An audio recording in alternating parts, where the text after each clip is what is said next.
Not yet.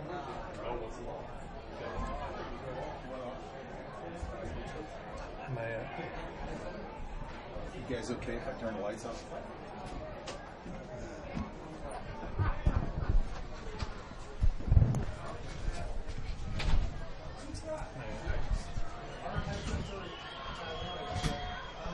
It'll give us a countdown when it's good.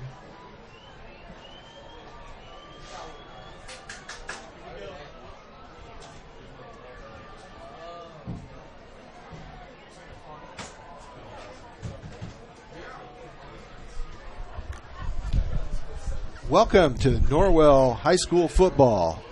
The Norwell Knights are taking on the East Noble Knights after a 1-hour delay from lightning. Thank goodness we're going to get this game in, and we're just going to get started. We're coming on air right in time as we've had issues, and I'm getting confirmation from people that they are able to see our stream. So thank goodness. This is Jerry Comfer with Quinn Comfer, and we're going to watch some football, Quinn. Absolutely, Jerry. I couldn't be more excited to see our Norwell Knights take on the East Noble Knights. We seem to be having some camera issues, guys. Let's just call it what it is. This is a live broadcast. We're trying our best over here, and we're down a cameraman. Oh, look at that. So we are going to try and make it work with what we've got. Try and bear with us if you can. It will still be a mainly audio broadcast. I hope that's okay with you.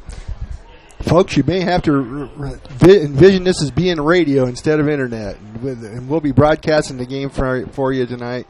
At least we'll get it in for you.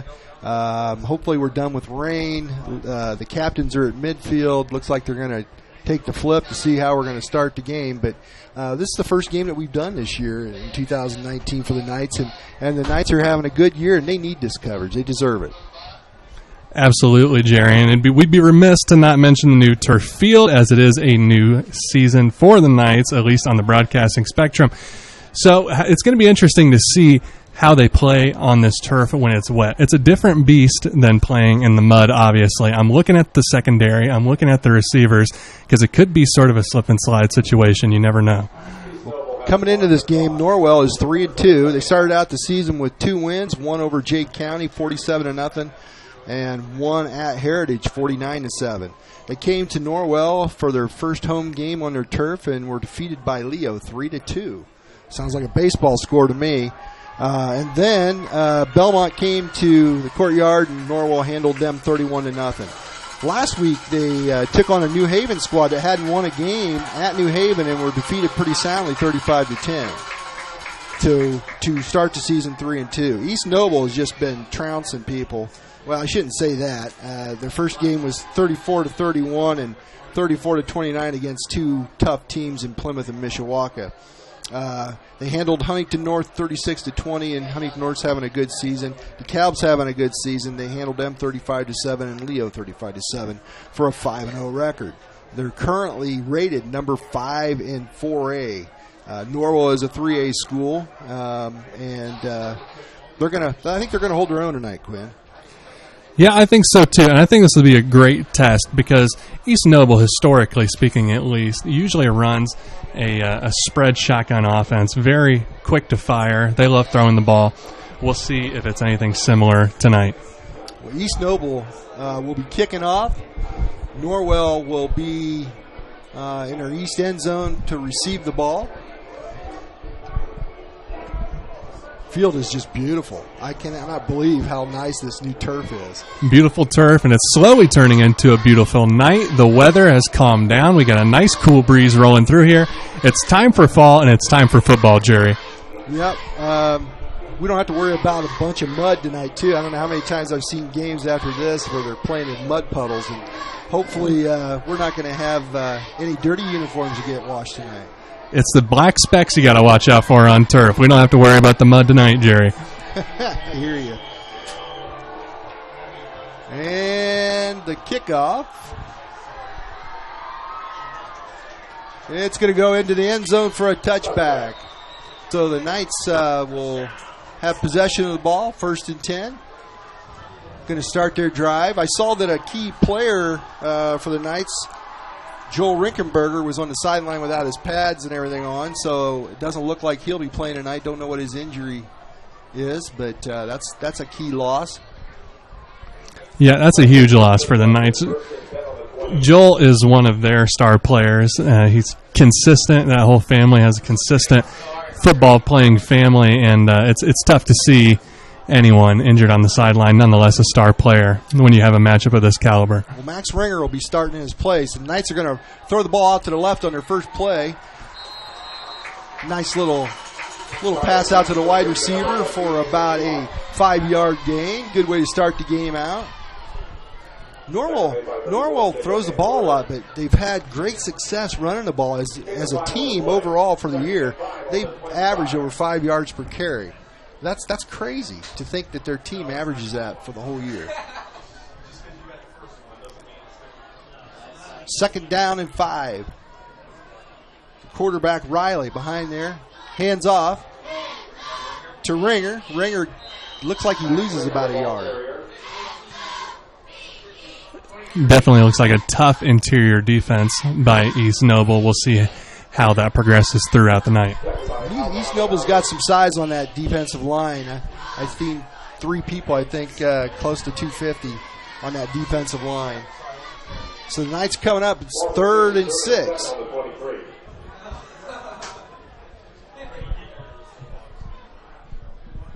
Riley in the shotgun. He's rolling right, looking downfield, and the pass is complete. That is to Dehoff. Mason Dehoff with the grab for the first down.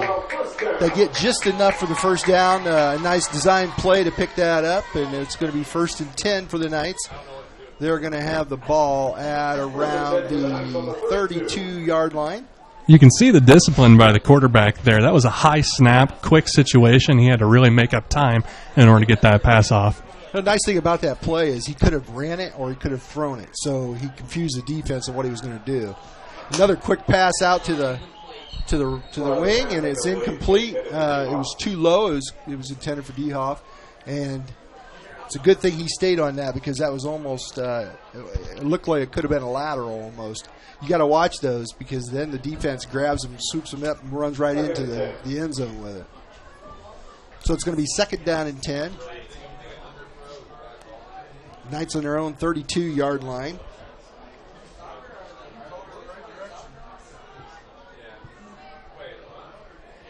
Riley's back in shotgun again. He's got one back in the backfield. That's Ringer. They're going to roll to their left. Rolling. He's going to run the ball. And that's what I was talking about. Now I think he's going to pick up the first down. You got 2 options when you roll out. You can run it or you can throw it. He tucked it in and saw a gap in there and got a first down. A successful option offense can only be ran with a complete athlete of a quarterback. Otherwise, no one's going to fall for it. And it seems that we've got one that fits the mold. Riley saw that gap and just took off. That was a nice play. First down, Knights 39-yard line, 1st and 10. Riley under center this time. Got 2 in the backfield. It looks like Norwell had some movement at the line of scrimmage, and they did. It's going to be a 5-yard penalty. Penalty on Norwell for a false start. That's going to move them back 5 and make it 1st down and 15. Let's see if Norwell has the same play thoughts again. You get a play like 15 yards, 1st and 15, you may change the play. But they had 2 in the backfield that time, and the quarterback was under center. And it looks like they're going to do the same thing. Riley under center. Snap is, there's no snap. Riley's going to take it. He's going to take off and run. He tries cutting it upfield, and he gets nowhere. Looks like a loss of about 2 yards. It's going to bring up 2nd and about 17. 2nd and 1 on the 36.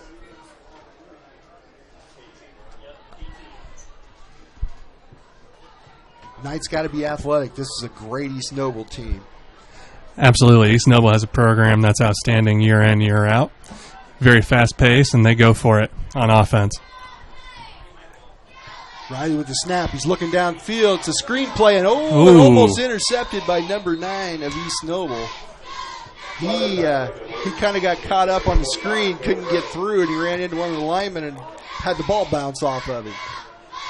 That screen did not work out. It's going to bring up third down at 17. That's a good play on that down. They just did not execute. 8:50 left in the first quarter. No score, 0-0. Norwell. Third down and 17. Riley takes a snap. He hands off to Ringer, and it goes nowhere.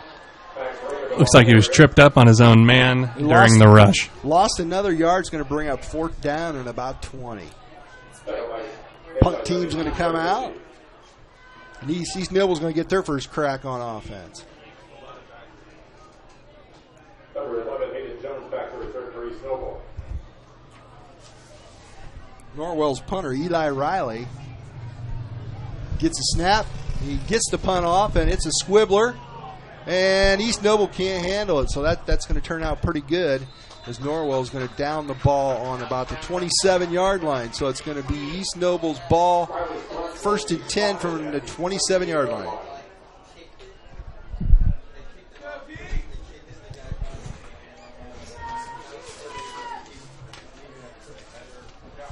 East Noble's quarterback has been tearing it up all year, and I can't remember his name right now. And they turned the lights off on us, and I can't really see. No, they won't.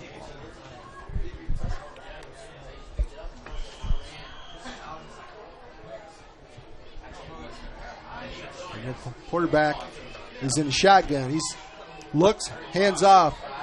Around the left side is number 35, and he's going to pick up about 9 yards.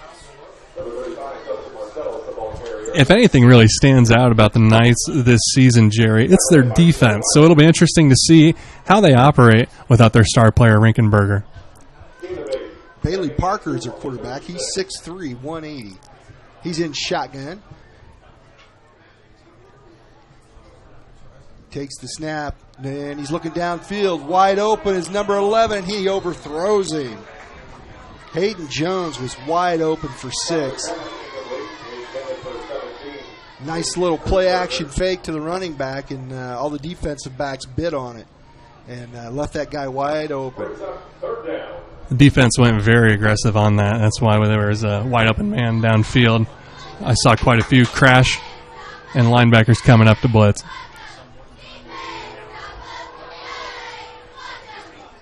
Play goes around the left end. Looks like it's going to pick up enough for a first down. East Noble's going to get a first down and have the ball at the 40-yard line. First and 10, East Noble Knights. They come up the line very quickly. Snap is handed off around the right side, and he's going to be hit and tackled after about an 8-yard gain. That was number 35, Justin Marcellus. We had a couple Knights players, unfortunately, trying to tackle with their head down on that play. Easy for a seasoned offensive rusher to get around them. That's a quick juke, and he's gone. East Noble quarterback back for pass again. He throws it over the middle, and they are going to call that a complete pass for a first down at the Norwell 44-yard line. So East Noble is now in Norwell territory. Quickly up to the line again. They don't mess around. Back in the shotgun. Again is Parker. Parker looks. He's going to run it to the left. He's down to, he gets about the first down marker. It's going to be another first down probably. Yes. No, it isn't. Going to have second down and about one inch maybe. I don't know. Sure looked like it to me, Jerry. Tip of the cleat must have been out. So Parker running the offense efficiently, both left and right, mixing it up. In the shotgun, looking over the sideline for the play. One running back in the backfield. The snap. He's looking downfield to throw again. He throws out to the right side, and it's caught by number 11, Hayden Jones. Hayden Jones is going to pick up about, let's see. They're not marking anything right now. I don't think the officials know what to do. I think they're going to flip a coin. They're all looking at each other. One of them's going to figure it out. What are we going to do here? Decided by a controversial game of rock, paper, scissors, Jerry. I think so. Dead ball, personal foul. Unnecessary roughness on one of the East Noble players. They said it was a dead ball, personal foul. So instead of maybe second down and 4, they're going to be about second and about 15. Parker back. They're looking again. He's in shotgun. He's rolling to his left. He's going to throw it, and it's complete.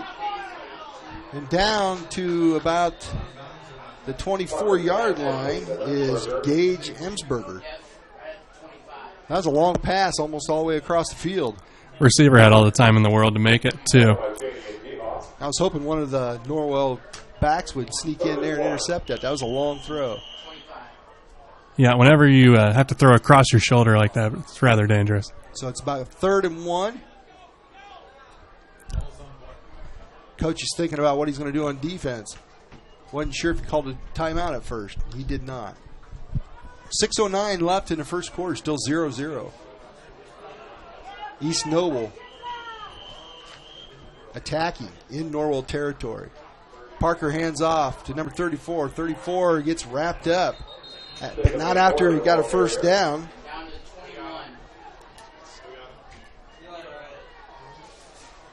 It's going to be first down. East Noble moving the ball at the 21-yard line. Norwell making some defensive substitutions. Parker back, shotgun. He hands off to number 34. Van Warder.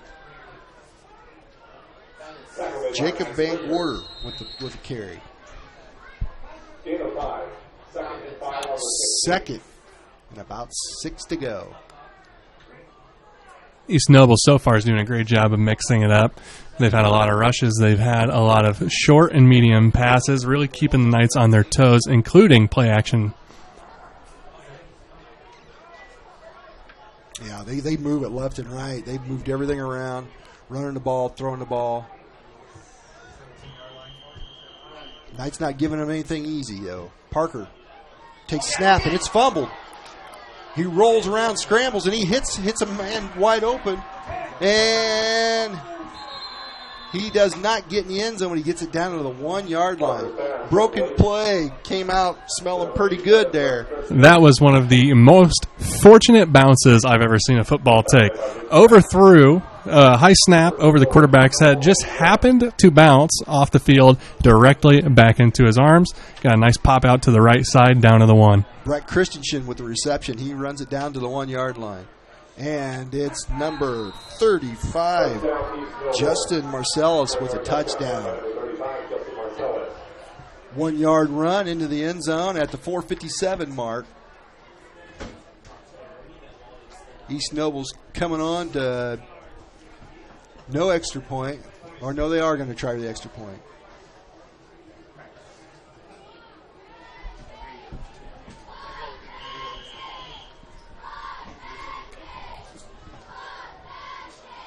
The snap, the kick is up, and it is good. So after 4 minutes and 57 seconds of play, or East Noble 7, Norwell nothing. We'll be right back after these messages. As the athletic training services provider and proud supporter of area high school athletics, IPT would like to thank you for making us your physical therapy provider. IPT's highly trained professionals treat all types of injuries and ailments and accepts all insurances. For more information on IPT or to schedule an appointment in Bluffton, call 260-824-0522 or visit indianapt.com.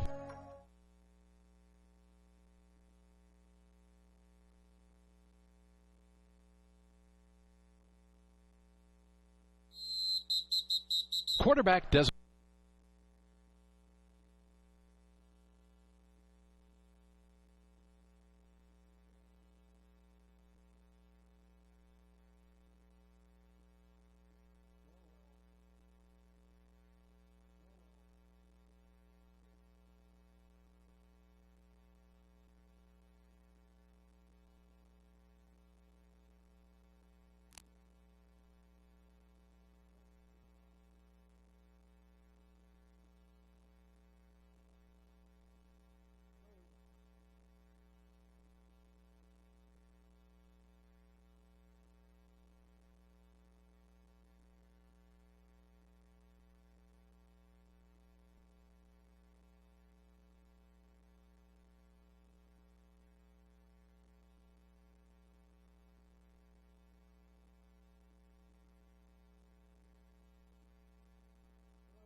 She said, I just had some more scary noise for a second. How about now? I don't hear it. Should be okay. Wait a minute. She's trying to say something. She says, now nothing. Now nothing. Well, shoot. Now nothing. Live production, folks. Yes. You can hear us. Trying to figure all this stuff out on the fly. I don't hear your mic as well as it was going for a while. Well, if I turn it up, now you can. Yeah, okay.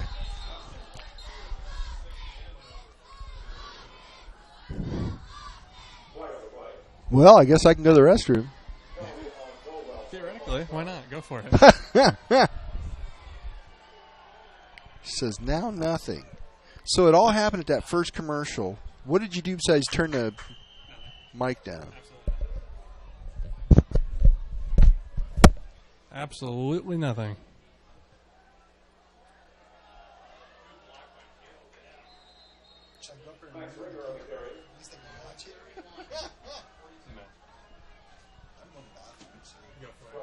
I'm going to try to figure it out with the headset. Third and 4 from the 31. Good. Got it. Hey, wait a minute. Can you hear us? Maybe. It's probably not good. Jerry's over here talking about how he's going to go use the bathroom. Well, I guess not. If we have audio again. Okay. Max Winger on the carry. She says no.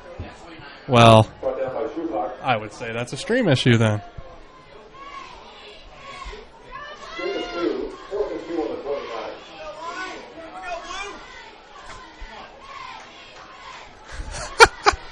Well, I guess you can hear us then.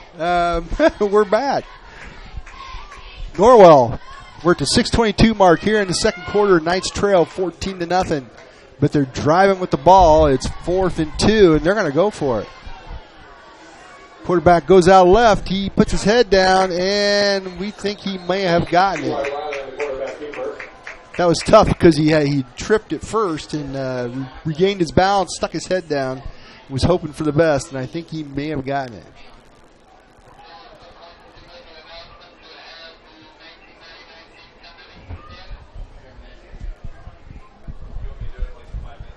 Officials looking to where they're going to spot the ball. Looks like they're going to take a measurement.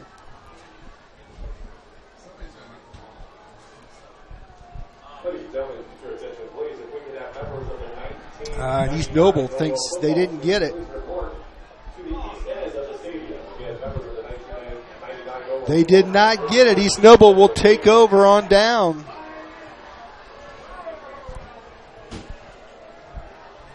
Knight quarterback pleading his case. He's positive he had it, but they aren't going to give it to him. That's tough luck. Coach did the right thing going for that. Absolutely, and it was a hard drive. Yes, it was. You can see the frustration on their faces as they march their way back out there. East Noble's going to take over.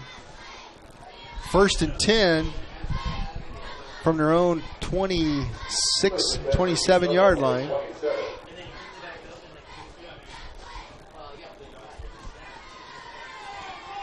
Parker in the backfield looking for the play. 2 wide receivers out left. Coach says maybe we'll just run this thing. Both teams have had pretty solid success on runs, but both teams have really been running sort of a weird option. Flag down on the play. Wow, nice tackle. A group of tacklers from Norwell. Nice job. Can you see some of the numbers? Look like 76 and 11. That's Hayden. I'm sorry. I was going through Norwell's thing. That's Eli Riley in there on that tackle. I think he's a little mad that he didn't get that first down. Absolutely. He stuck that guy. He's not a very big guy to be sticking that running back because 35 is 175 pounds. He's 145. And East Noble's going to be penalized for holding on that play.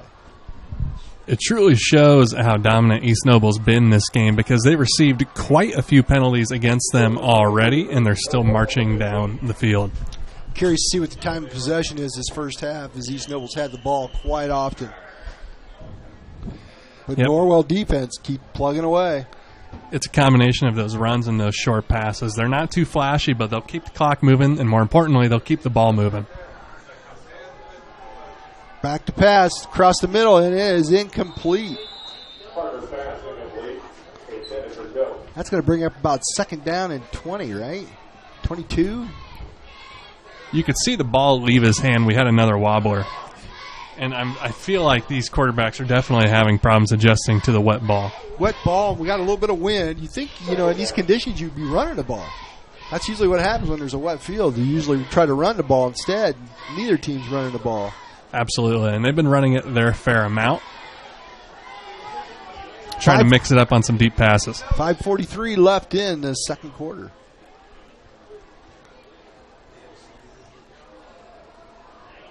The snap. And they hand off. Oh, on a big play in the backfield. They blew that up. What number is that, Quinn? And that's what I was talking about earlier. You have to have a fantastic job of containing when that's your role. You cannot let them run outside willy-nilly like that. And that young man really stuck it to him and told him, "You're not getting out on me again." That was Max Ringer. He snuck in the backfield. Made a great play. It's going to be third down and about 25. And they're going to pressure him again. And they missed him. And he's going to take off running. He's got some room to run, and he slips and falls short of the first down. But he picks up about 10 or 15 before he goes down. That was nice to see Norwell's defense get a little aggressive. He thought he was going to sit back here and pass it, and they had somebody pressuring. Very heavy blitz on third and long, and it's a safe bet. Unfortunately, he just couldn't slow down quickly enough to make the tackle. It ran right past him. East Noble to punt. And they get the punt off. And they leave it go very wisely. That was number 14, Mason Dehoff, who got away. And Norwell's going to take possession from their own 33-yard line. With 4:23 left here in the first half, try to put some points on the board. Great defensive effort by Norwell on that last drive, and they were certainly helped out by that massive East Noble penalty.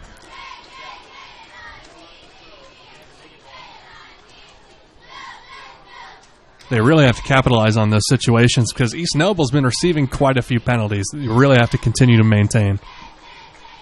D-Hop in motion.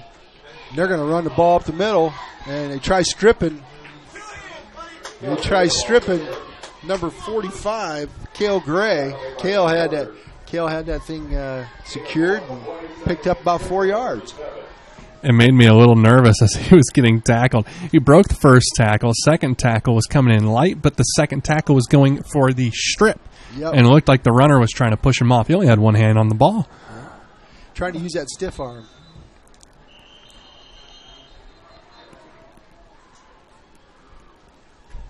It's like we got an equipment issue on one of the players at East Noble. The official's telling him, you got to get off the field. Bring somebody else in with the equipment secured to his body. And now we're back to play. Riley's under center this time. He's still going to drop back, looking downfield to pass. He gets it off. He throws into double coverage, and it's intercepted again. Intercepted again by the quarterback, Bailey Parker. That was double coverage. He may have been open for a split second, but that closed off real fast. Remind me, Jerry, is that Bailey Parker's second interception of the night? His second interception, so he's got 3. He's thrown 1 and got 2. I know, right? He made up for it. He's doing okay tonight. Yeah, he made up for it all right. He's really shooting the gap. It's risky when you do that as a secondary, but there's a lot of reward in it if you can time it correctly, because you now position yourself in front of that man and the football that you're defending. He's safety. He's playing safety. He's playing safe. Yep. Until he has to stick his head in there, and he has been. He's looking bound downfield to pass. Wide open is number 17, but it's broken up. Oh, no! They're going to call interference on that, all because he didn't turn around. Wow. It hit him in the back, so, yeah, I don't get that one. They're going to call pass interference on Norwell. And he interfered with the ball. He didn't interfere with the player. But they have that rule. If they don't stick their head or turn their head around, then it looks like he wasn't defending the play. It looked like he was just going for the tackle. Unfortunately, you really have to turn around, even if it's just for a split second to see where the ball's at. Otherwise, it looks like you're just going for someone who's in the air. Yeah, but that receiver wasn't hit until after the pass was there. Right. Because it hit him in the back.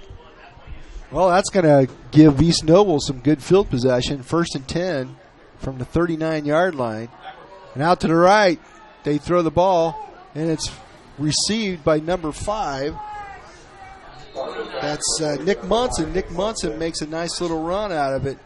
After a bad pass, he hauled it in and ran it downfield. Got about 8 yards. It's going to bring up 2nd and 2.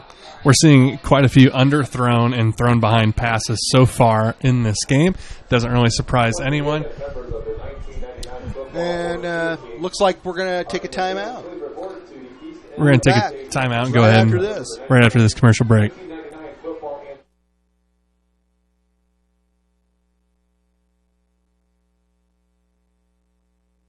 Bluffton Roofing Incorporated prides themselves on developing a long-term relationship with their customers, listening to their needs and suggesting the proper course of action, be it preventative maintenance, repair, or replacement. Bluffton Roofing and owner James Worth are GAF certified and are certified weather stopper roofing contractors. Bluffton Roofing is fully insured, protecting you and your home. Call 824-3564 or 307-6313. Bluffton Roofing Incorporated. Quality first home improvements.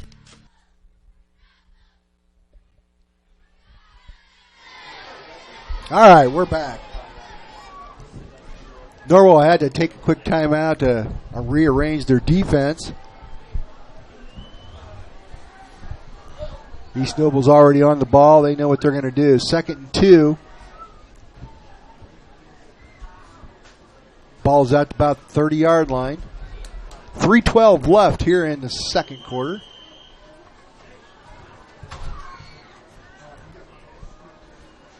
And they're looking downfield again. Wide open. Oh! Drops the ball. Wide open to Justin Marcellus, and he was thinking 7.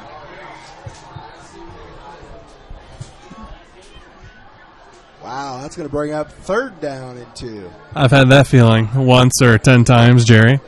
Dropping the ball when you're wide open, nothing but green in front of you. Yep. Can't be a good feeling. No, I can't say it is. And they're going to run the ball, and it's 35 again. He's going to go ahead and get the first down running it. Marcellus, the ball carrier. Marcellus picks up about 8 yards. Going to be first down at about the 20-yard line. East Noble driving. 3:03 left here in the first half. 14-0. East Noble Knights. Yes, he's going out with us.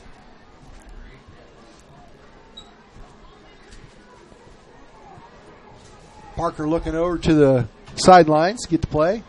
He's going to look over to the left. It's number 5 going to pick it up. Oh, it's a good play. Looks like a hold. Oh, yeah, and there's a flag down. They're gonna get There's East an Noble absolute for a flag hold. down. Yep, Nick Munson had all kinds of room, but the only reason he had room is because one of the Norwell defensive men were getting held. And referees picked that up, and they're going to tack on a few yards. You can hear the Norwell fans saying they're doing it every time. We got more referees than you knew. Passionate group, as always. There's a whole crowd. Doing it every time. So there's a 5-yard penalty. They're going to move it back 5 yards. Or 10 yards, I'm sorry. It's going to make it 2nd and 20. First and long on the 31. Yet another penalty against East Noble. So it's going to be 1st and 20.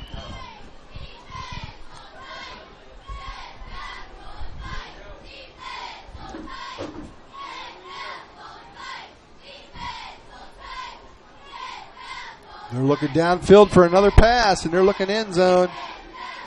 And it's intercepted. What a great interception. Wow. Absolutely fantastic coverage. That was fantastic coverage by Norwell. Pulls it down, even though the receiver is the taller man. Pulls it down for himself, secures it, interception. And that was Luke Graft again. Turned around, looked for the ball, and pulled it down. What a great play. We're seeing more and more picks this game, Jerry, and if you've noticed, almost every single pick has been on a deep pass. Luke Graft is a freshman. Well, that's exactly Josh Gerber's system. He loves putting young people in these situations so that they can get that experience, and by the time they're seniors, they can be monsters. Norwell runs the ball on the first play. That was Max Ringer. He picked up about 1. It's going to bring up 2nd and 9. Norwell's in their own territory, and they're going to call a timeout. Timeout, East Noble. East Noble wants to get the ball back again, so that's what they're doing. They're going to call a timeout, thinking they're going to get Norwell 3 and out, and then still have time to get the ball in the end zone. Let's see what Coach has for him. See if he can get out of this mess. Yeah, as I was touching on earlier, Jerry, because it's worth expanding on, it's something that not a whole lot of high school programs in the area do, but Josh Gerber's a firm believer in it.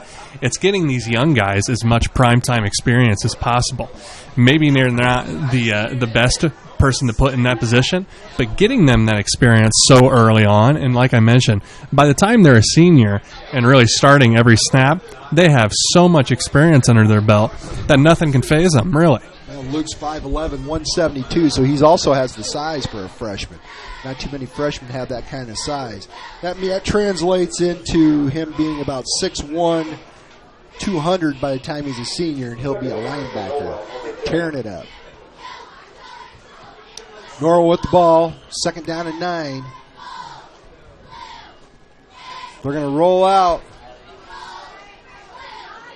Oh, and he gets stopped. Eli Riley rolled out. Got a decent gain out of it, but East Noble was kind of looking for that. Was it worth the pop? It must have. Going to bring up 3rd down and about 3. 3rd and 2 on the 17. Or a long 2. Be nice to see Norwell get a first down here. Be nice to run some kind of play option and throw a long pass for a touchdown, but we'll take a first down. Hey, let's get our first here for Jerry. And they're going to run a trap play, and I don't think he's going to get the first. I don't believe they got it. Going to be about a half a yard short, probably. Let's see where the spot goes. Oh, they gave him Apparently first so. down. Apparently so. Sweet. We need to get our glasses checked, Jerry. Check. They're fine. They just need magnified. Hey, the binoculars out. Where are they at? So Norwell's going to have a first down. There's the clock's still running. There's 1:13 left to go.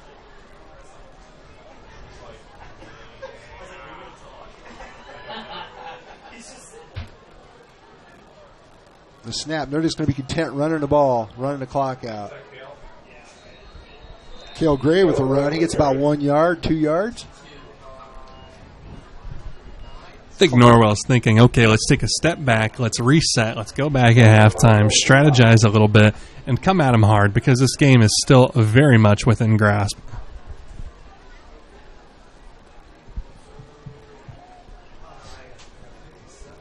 Knight's going to be celebrating the 1999 state finals team tonight at halftime, along with homecoming floats.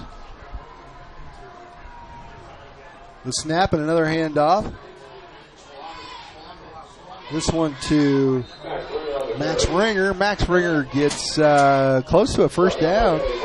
13 seconds left. They're going to have the clock stops. Stopped and started, and now it's stopped again.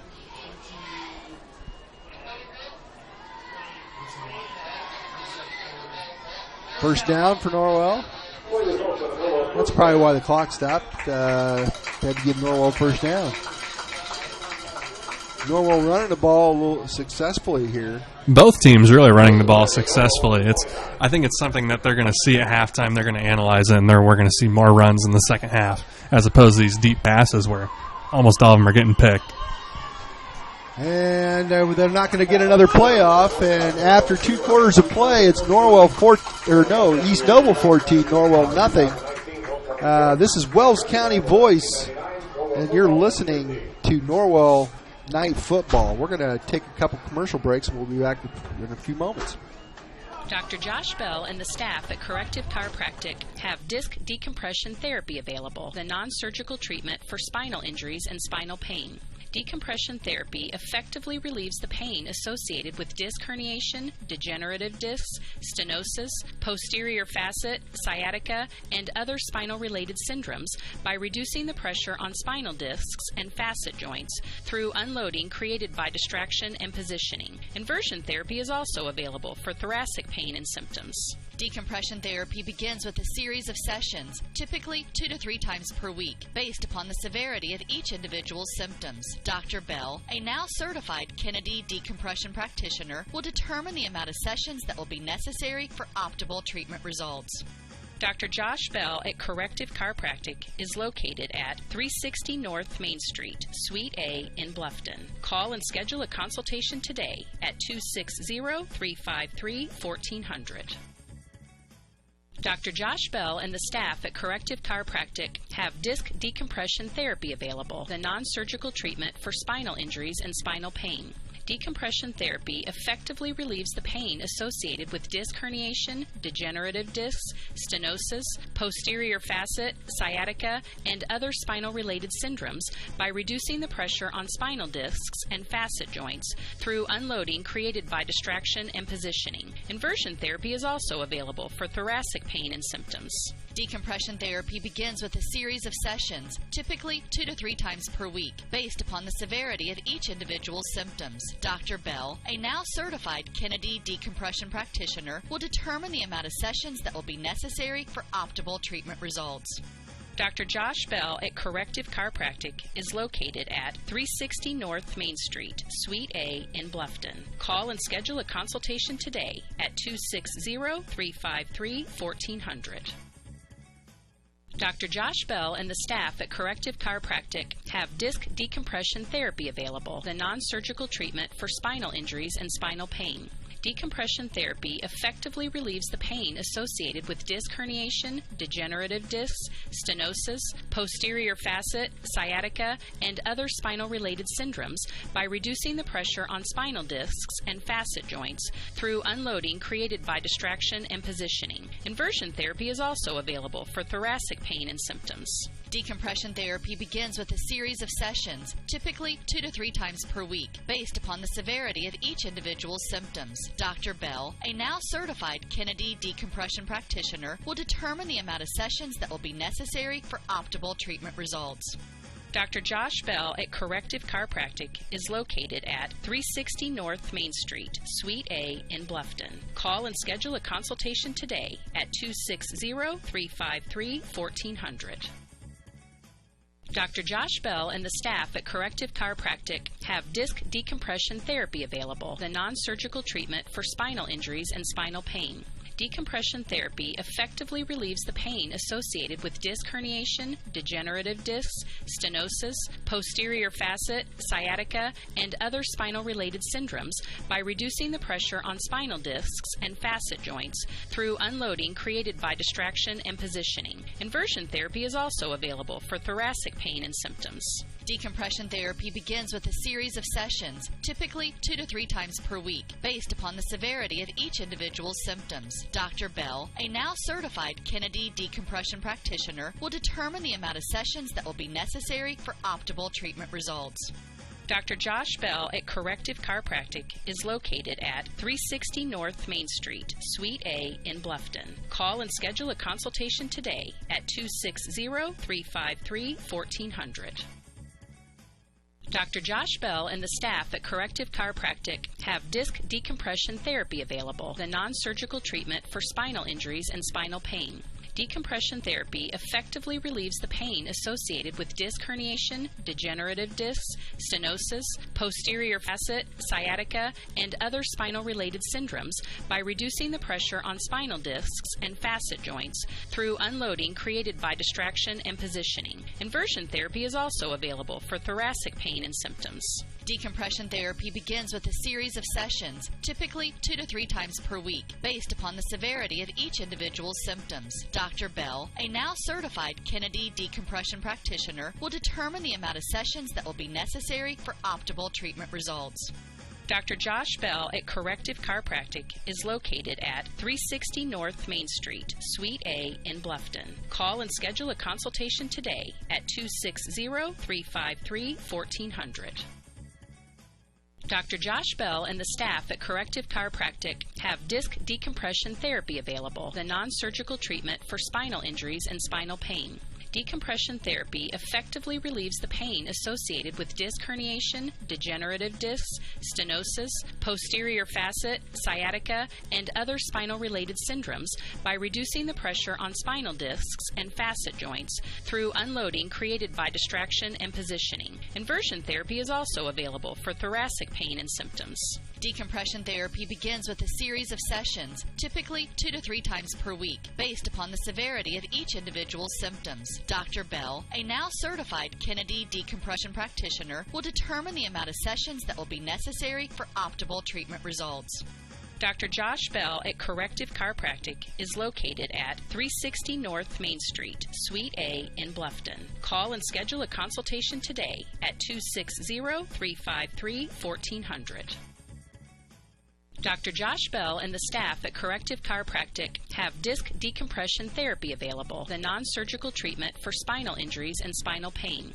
Decompression therapy effectively relieves the pain associated with disc herniation, degenerative discs, stenosis, posterior facet, sciatica, and other spinal-related syndromes by reducing the pressure on spinal discs and facet joints through unloading created by distraction and positioning. Inversion therapy is also available for thoracic pain and symptoms.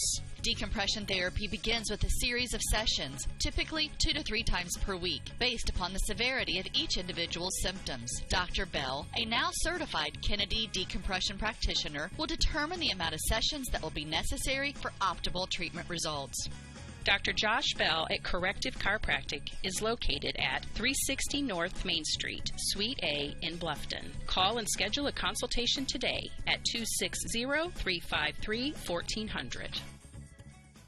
Dr. Josh Bell and the staff at Corrective Chiropractic have disc decompression therapy available, the non-surgical treatment for spinal injuries and spinal pain. Decompression therapy effectively relieves the pain associated with disc herniation, degenerative discs, stenosis, posterior facet, sciatica, and other spinal-related syndromes by reducing the pressure on spinal discs and facet joints through unloading created by distraction and positioning. Inversion therapy is also available for thoracic pain and symptoms.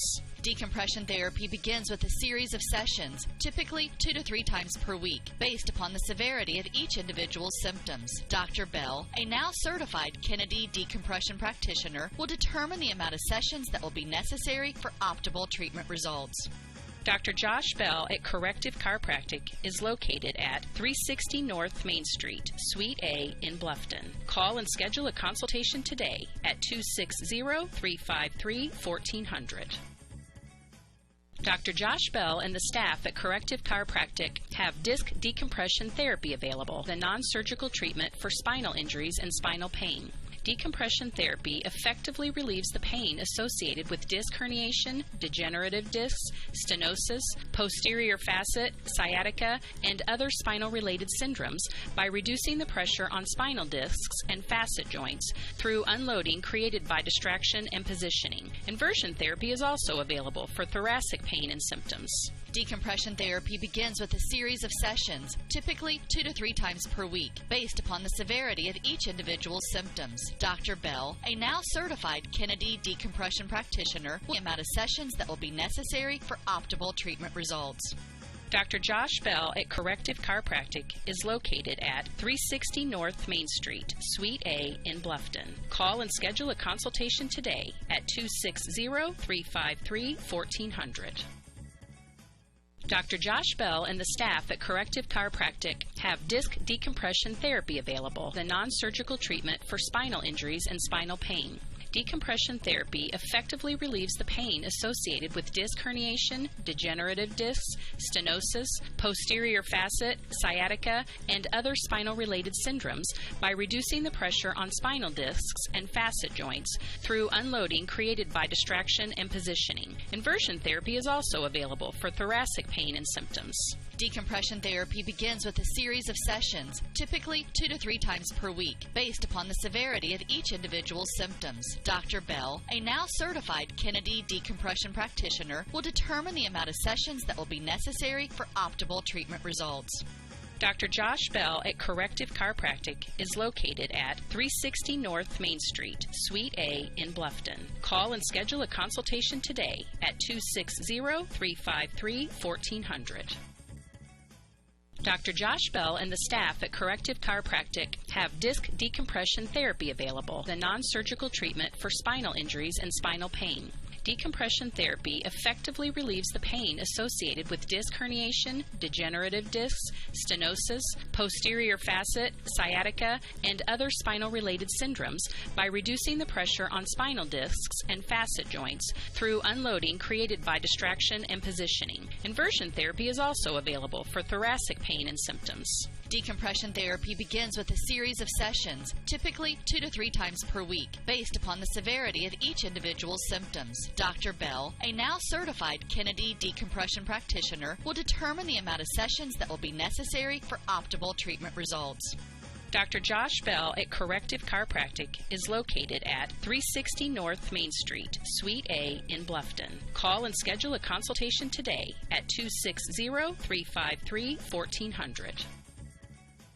Dr. Josh Bell and the staff at Corrective Your Chiropractic choice for physical therapy in Bluffton is Indiana Physical Therapy. As the athletic training services provider and proud supporter of area high school athletics, IPT would like to thank you for making us your physical therapy provider. IPT's highly trained professionals treat all types of injuries and ailments and accepts all insurances. For more information on IPT or to schedule an appointment in Bluffton, call 260-824-0522 or visit IndianaPT.com.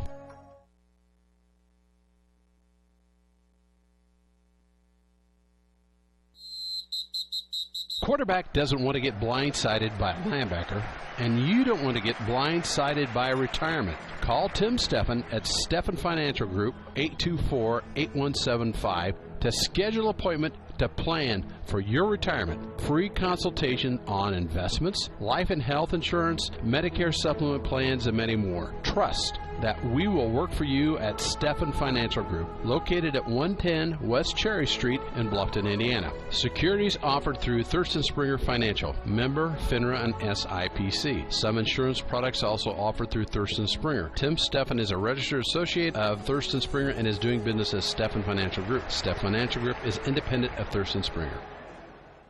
Have you heard the big news? Troxel Equipment and Tri-Green Tractor have merged. They're looking forward to introducing you to the new TTG Equipment. They have 9 locations across Northeast and North Central Indiana, keeping you covered in agriculture, lawn and garden, and commercial machines. TTG's combined strength can help you tackle any challenge, and they look forward to the opportunity to show you how. Visit TTG Equipment at 3 area locations in Bluffton, Huntington, and Wabash. Bluffton Roofing Incorporated prides themselves on developing a long-term relationship with their customers, listening to their needs and suggesting the proper course of action, be it preventative maintenance, repair, or replacement. Bluffton Roofing and owner James Worth are GAF certified and are certified weather stopper roofing contractors. Bluffton Roofing is fully insured, protecting you and your home. Call 824-3564 or 307-6313. Bluffton Roofing Incorporated. Quality first home improvements. Dr. Josh Bell and the staff at Corrective Chiropractic have disc decompression therapy available, the non-surgical treatment for spinal injuries and spinal pain. Decompression therapy effectively relieves the pain associated with disc herniation, degenerative discs, stenosis, posterior facet, sciatica, and other spinal-related syndromes by reducing the pressure on spinal discs and facet joints through unloading created by distraction and positioning. Inversion therapy is also available for thoracic pain and symptoms. Decompression therapy begins with a series of sessions, typically 2 to 3 times per week, based upon the severity of each individual's symptoms. Dr. Bell, a now certified Kennedy decompression practitioner, will determine the amount of sessions that will be necessary for optimal treatment results. Dr. Josh Bell at Corrective Chiropractic is located at 360 North Main Street, Suite A in Bluffton. Call and schedule a consultation today at 260-353-1400.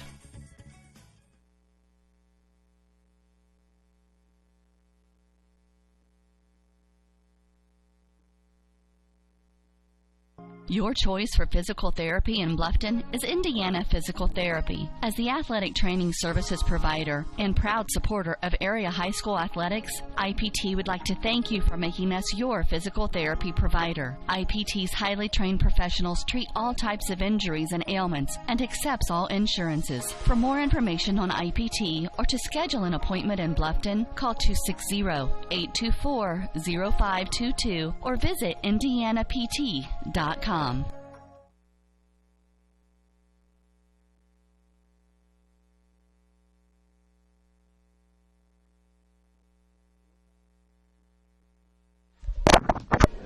We're back for football. The second half is getting ready to start.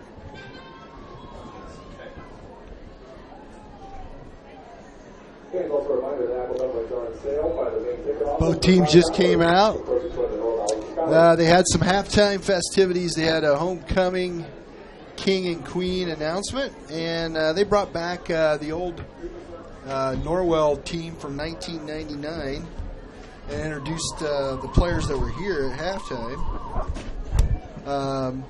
which was a nice thing. That team.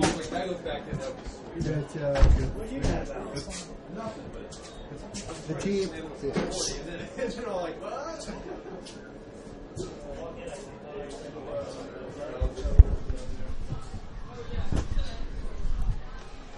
Check the team. Now we're back. The team had a great year. I think they were 13-1 that year. Had a great season with a run to the Dome, only to get beat in the championship game. Let's see. That team was 1999. I believe they were 13-2. They did. They were 13-2. They had one loss during the season, and that was against Homestead. Absolutely. 1 point loss. 1 point loss. 30-29. Tough loss for the Knights. And then they made it to the state championship game, got beat 24-14. I remember that Mishawaka Marion game. It was like snowing to get to the championship game at the Hoosier Dome.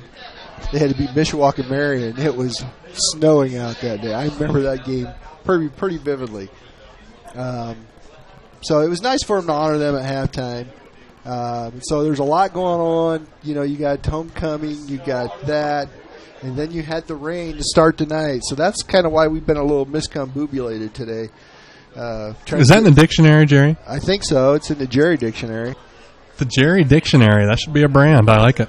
Well, if I say too a couple times while we're watching the game, you know that's part of my dictionary too. What about ope? I think ope is the Midwestern dictionary. Ope, let me squeeze past you and grab the ranch here. Oh, don't you to go down to the end zone? I don't know. Getting ready to start the second half. Norwell's held their own as far as the game because they've had 2 interceptions. They've thrown 2 interceptions. And East Noble has controlled the clock. Sorry, we're going to end up getting stats from somebody around here. We're going to figure out who to go to. I used to have a guy from the football team who passed out stats and that, but we'll figure out who that is so we can get him at halftime. No longer. We're the scrappy upstarts around here. We got to earn the stats. Yeah. So, but time of possession was definitely in favor of East Noble. They had the ball about the whole first half. But Norwell defense kept chipping away at them, and that's why they're only down 14-0. And you would think it would be 28-0 or more, but Norwell's held their own. Exactly. The defense has done a great job of capitalizing on the penalties that East Noble has incurred. East Noble has gotten at least 5 to 6 penalties compared to Norwell's, I would say, 2. Yeah, and they've been big penalties. Been roughing the not roughing the passer, but there were late hits. There were unsportsmanlike conducts. There was just a lot going on there that you see from a team that is supremely athletic. There's no doubt in my mind this East Noble team has raw athleticism, but it looks like that they've got some potential hotheads as well. Yeah. Sounds like we keep moving in and out on our streaming, but we're going to keep going with this, and hopefully it'll pop back up. Because we're getting ready to start the second half, and Norwell's going to be kicking off to East Noble to start the second half. Back to receive for East Noble. Number 34.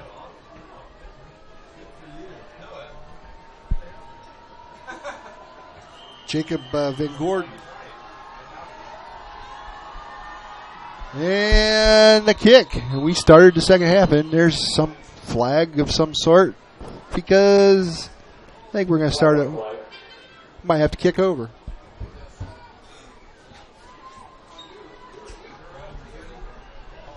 Okay. Looks like we're going to do this all over again.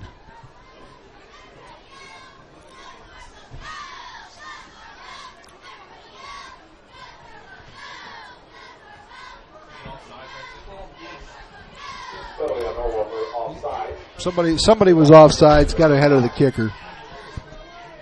You wonder how that happens.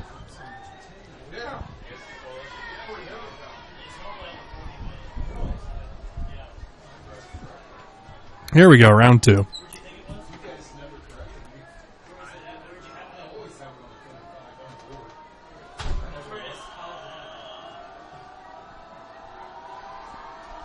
And there's the kick. It's going to be fielded by Ethan Nickies. He's going to run the ball straight up. Oh, he's got some room. He's still going. Oh, he had great blocks. He's going. He's still going. Down. He was brought down at the 50-yard line. That was about a 45-yard run, 40 to 45-yard run. So nice job by the East Noble kickoff return team to bring it upfield and get the offense in great position. There wasn't anything fancy about that run either, Jerry. He just had good blocks. He put his head down. He ran through. Yep, no juking, no anything. Just right up the middle.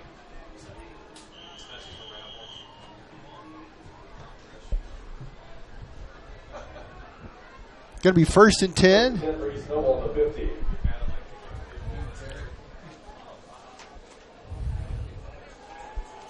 And a pass out to the left.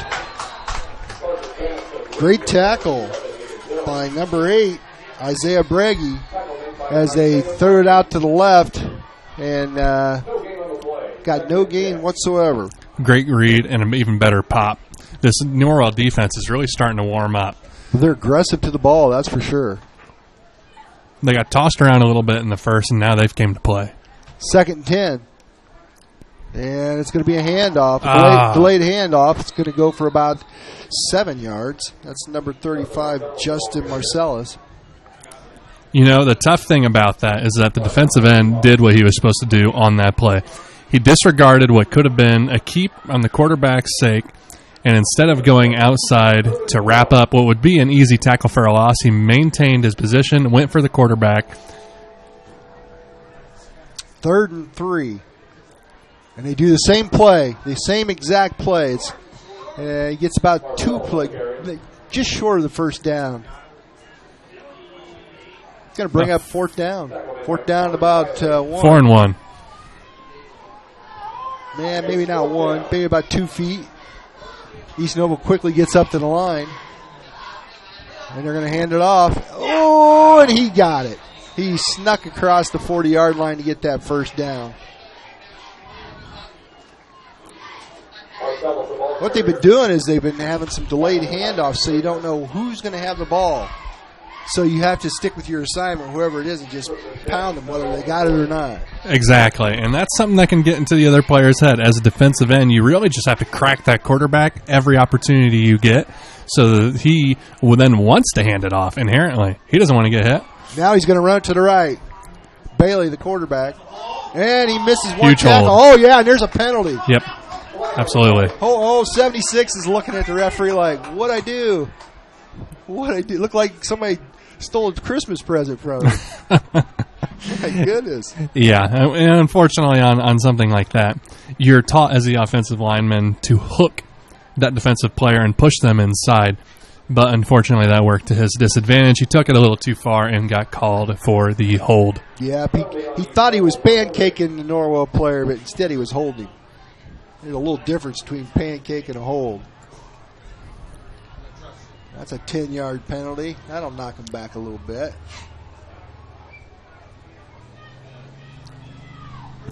And really, it's just the tail of the tape here. Yet another East Noble penalty.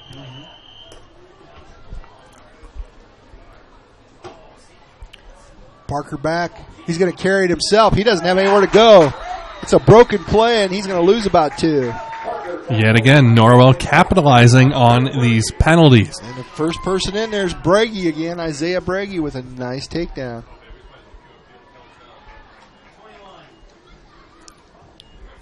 Second down and about 21, 22. Parker back. He's going to go downfield this time. He's looking. He tosses it up, and there's wide open is number 17. Man. He's got the first down and more. 17's Gage Emsberger. Gage took it down about the 15-yard line. Wide open. And when a bomb like that just rips across the field, it's a morality issue. So now the defense is starting to doubt themselves. They're running all the way back over. They're kicking themselves over it. The tale of discipline is going to show of how quickly they can say next play and move on. 1st and 10 from the 15-yard line. They're going to hand out. Oh, another flag.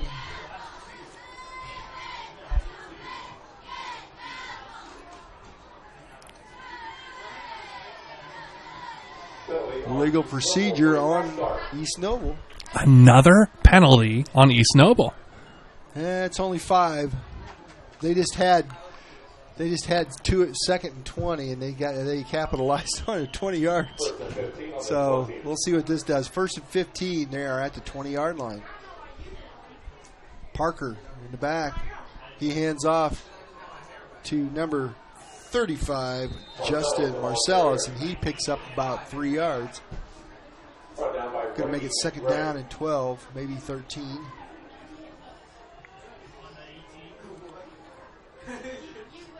Second and 13 on the 18. Parker back. He's going to look to pass. He rolls out right. He's got pressure on him, though. And he's still alive. Still more pressure, but he's got some opening now. He's just going to tuck it up and run it. And he picks up a big chunk of that. Not sure where he went out at. About the 11? No, about the 9 or 8. So it's going to be third down and about 8 yet. Norwell had him in the backfield, Quinn. Absolutely, yeah. They came heavy over on that right side, and unfortunately didn't have a whole lot of support on the left. Easy switch for a quarterback that's as athletic as him to just cut right back. Had good blocks. I'm honestly a little surprised he didn't take it for more on that. Trips to the right. We're going to see if they're going to throw it, and yes, they are. His quarterback rolls out right. Wide open is 17 again, and they missed the tackle, and he just walks into the end zone. Wow. They had him stopped, too. If they would have made the tackle, I think they would have kept him short of the first down. Two players popped him at the same time. Number 17, Gage Emsbarger, gets into the end zone. Absolutely have to wrap up. East Noble going to kick the extra point.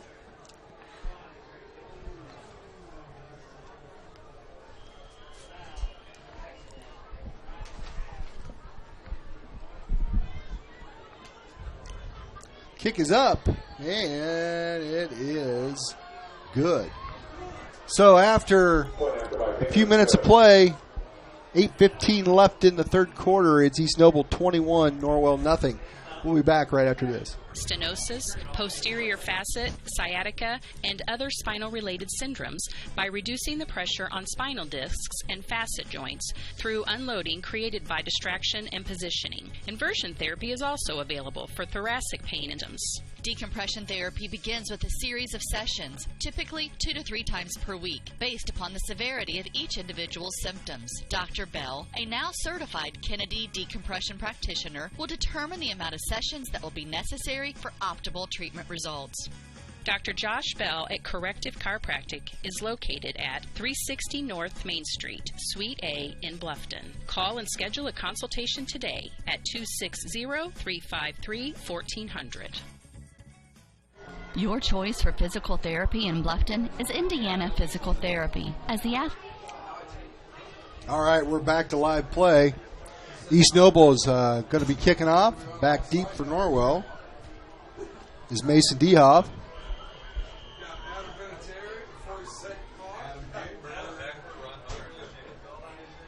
And the kick is going to make it back Dehoff this time. He's got some blockers in front of him. Let's see what he can do. He tries to stay behind him and he doesn't get too far. He's going to make it out to about the 30-yard line. Norwell will have the ball first and 10 from their own 30. You know, what concerned me a little bit on that, Jerry, on that return is that he had a lot of blockers in front of him. Yet when he got wrapped up, there was 2 or 3 guys that broke right through and didn't have a man that they were blocking. I want to see somebody pop someone. You got to call someone out to your teammates, go after someone, and really commit to the block.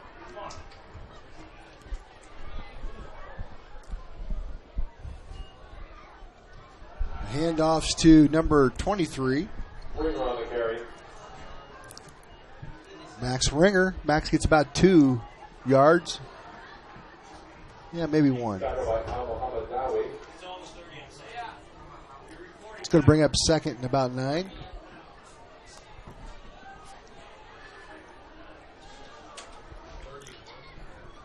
Number 10, Jace Cheney comes in with the play.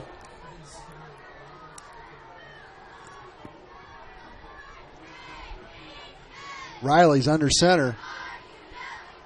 One man in motion. He goes back and he hands it off.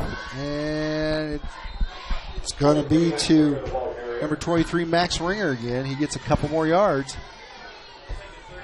Why is the guy on the sideline not moving the marker? There he goes. Hey, they're not professionals, Jerry. Yeah. They're volunteers, Yes, just they like are. you and I, buddy. Yes, they are. So it's going to be about third down and about 6. Knights got to get a first down. They got to get something going here. Down 21-0 with 6:57 left in the third quarter.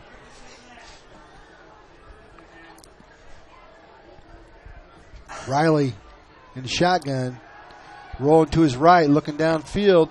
Pass is made, and it rolls right through the fingers of number 19, Hafledge. And it's going to bring up 4th down on the punt team. Dropped pass that easily could have been a nice first down for the Knights. You hate to see it, but it is an unfortunate reality. These kids. I think he was too worried about staying in bounds. I think so, too. He was in bounds by quite a bit. There's a lot to manage nonetheless when there's a bunch of 200-pound kids running at you full speed. You think it looks so easy, huh? Oh, it's going to be a fake punt. Oh! This time it's a drop pass by... Oh, no. No, is that number 10? Oh, Jace no. Cheney drops one. Beautiful executed play. Cheney just took his eyes off the ball for a second.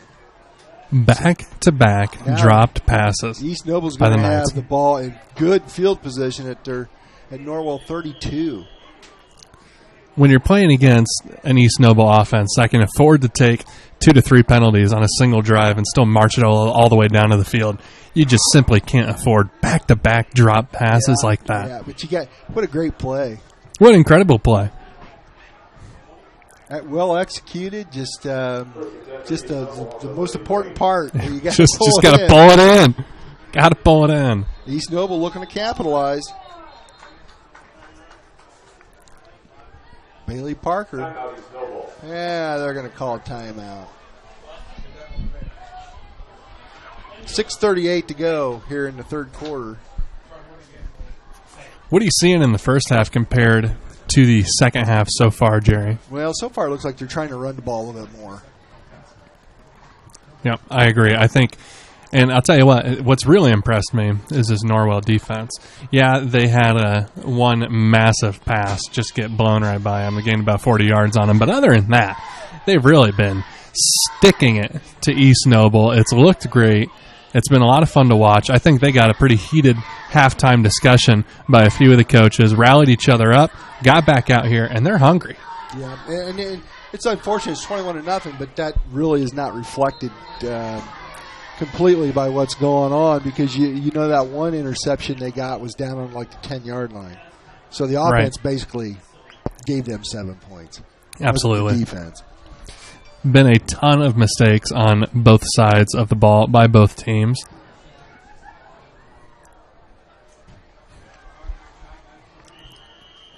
East Noble looking to gain more points. Here they go. Flip out to the left. Number 11, Hayden Jones takes it down. He picks up about 8 yards. Bring up 2nd and 2 from the 15-yard line. It's tough when they alternate between short passes and deep passes like this because they're getting it when they throw it out to the flats and they can just march it up 10 yards no problem. And then they're also throwing the long bomb every 1 in 5 plays. There's another one. Norwell defense comes Look at that. through. What a play. Number 66. Man, He fired up. he's fired up. Quinn DeBrand. Spread it around, young man. Get him all fired up. That was nice. Great pop, huge tackle for a loss. Yeah, they need fired up. It's going to bring up 3rd and about 13. Yeah, you got to do that. They get all that time in the world to look back here for those open passes. Well, he didn't have as much time. Exactly. He shot a gap. He wasn't messing around with the big boys on front, and it worked out for him. Back to pass, looking downfield. They got 13 to pick up for that first down. And Throws he a throws bomb. into triple coverage. Oh, flag. They're going to call interference. That was a great play. But someone else got their hands on the receiver. Yep, absolutely. Oh, and it looks like we have an injured man down on the field. Oh, that's not good. Can't get a good look at the number, unfortunately. Somebody on the rush. Yep, that was triple coverage. It's just one of the guys must have touched the receiver because that was a great play to deflect it, whoever it was. It looked like a mess over there. It was triple coverage. It looked like some of the guys were running into each other. And well, everybody's going for the ball. yeah, everyone's going for the ball. It should not be a any kind of interference. It looked like the receiver was being pulled down before he even got the jump. Yeah, that's not good. Don't put your hands on him. I'm doing process of elimination here, looking at the numbers. And it could be new glasses, but I don't see 66 in the huddle. Do you? No. He's up. Because he's the one who was injured. Yeah, the player who made that big tackle for a loss, that big sack a few plays earlier. The play might have been a tweak of an ankle. He's walking okay. Yep. Or could have been slip turf, wet turf, done it again.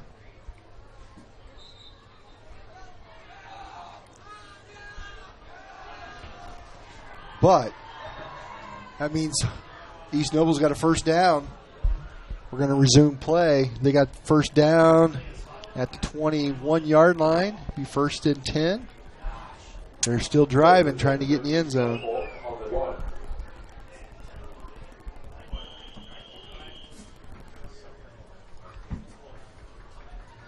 And they hand the ball off. And inside is number 35, Justin Marcellus.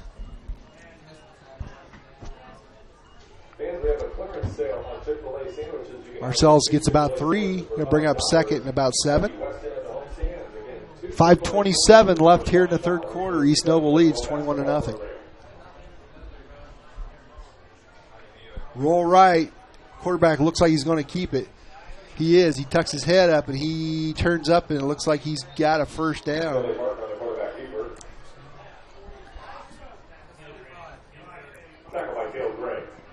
That quarterback is really just getting whatever he wants whenever he rolls outside like that.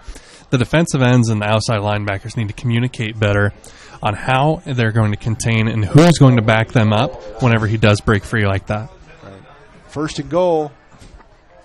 And right up the middle is number 35, Marcellus. I think he got taken down about the 5-yard line, a little bit inside the 5. Second and goal. Come on, guys, step up. Plug them holes.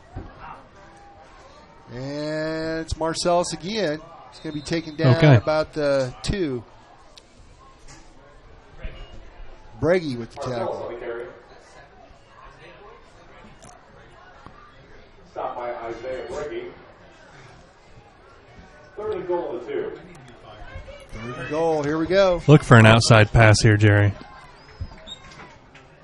I think he keeps it. He keep running it. There you got him stopped. I don't know if he got anywhere. Marcellus with the carry. Marcellus once again brings up fourth down. And about 1. Is that 1? Probably 1 yard line. Fourth and 1. 4th and 1, 4th and 2. Let's see if they take this outside. Yes, they do. Quarterback outside, wide open. Pass. Very nice play. Yep. Kind of like a bootleg. Yep. And that's what I was expecting the play prior. It was open down there. Coverage was lacking. It's easy to see. And that's a go-to play. A lot of time that bootlegs ran about the 5-yard line. He ran it from the 1. Still worked out. Same thing. Tight end releases. Quarterback comes around. Easy pitch and catch. East Noble to attempt the extra point.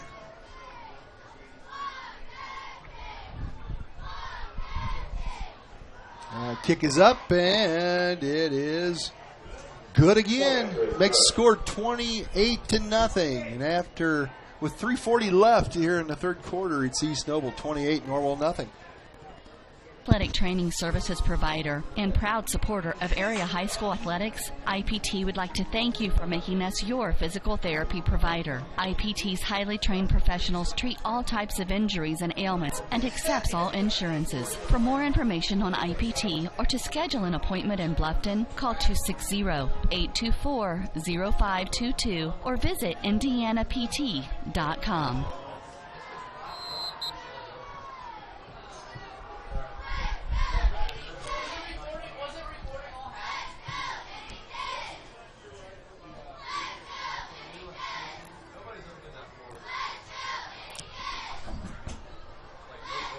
And we are back for a little more Knights football. It'll be interesting to see how Norwell responds here, because being down this much isn't something that they're used to. Their defense has been solid all year round. They're getting popped in the mouth right now. It will be interesting to see how they take this mentality and try to turn it into points. Well, they still got a lot of the seasons left, so this game's just one game of many. And the kickoff.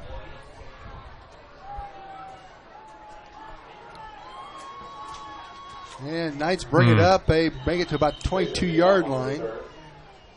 That was Mason Dehoff that brought it up. Knights will have the ball first and 10. Unfortunately, Mason didn't follow his blockers on that one. He tried going outside. You got to at least try. You got to at least try to follow the big guys in front of you. Even if they only take out one guy, that's one less guy you got to worry about. Knights got the ball first and 10.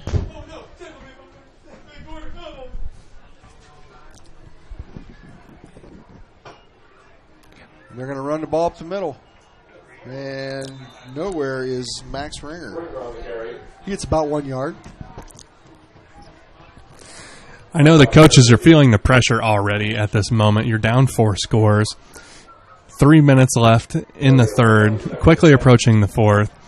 The time that East Noble's had the ball is significantly higher than what Norwell's had the ball. And especially at this stage in the game, they're just going to start running the ball. They're going to run that clock down, and I'm sure it's weighing on the coach's mind right now whether to just start throwing bombs to try and get it back up or not. Well, they've tried to had some good plays. They just didn't execute. Like I said, a couple drops Absolutely. passes, and that hurt. Riley takes that one, goes the left side to himself, and almost picks up a first down. He's going to be about a yard short. It's going to bring up 3rd and 1.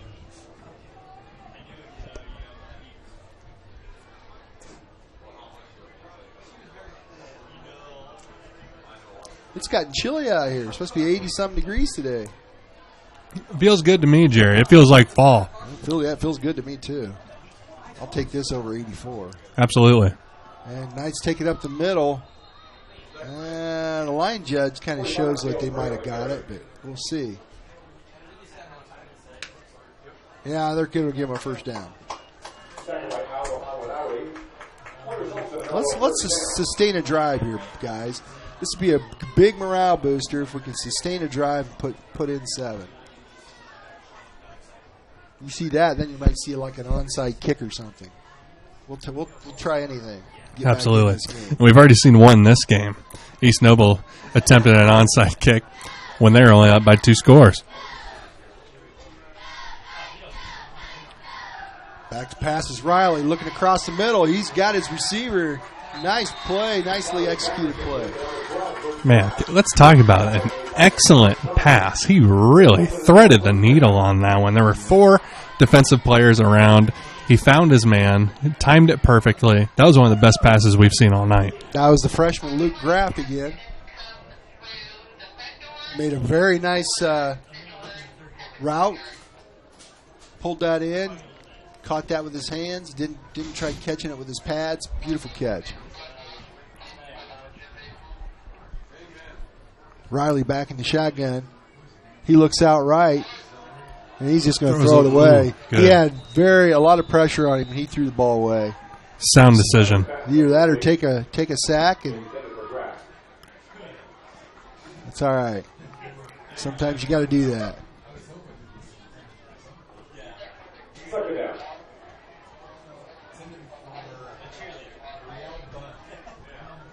.113 left here in the third quarter. You're listening to Wells County Voice Football at the Courtyard, watching the Norwell Knights and the East Noble Knights. Oh, and somebody moved. Looks like that's against Norwell. Legal procedure. It's going to take it back.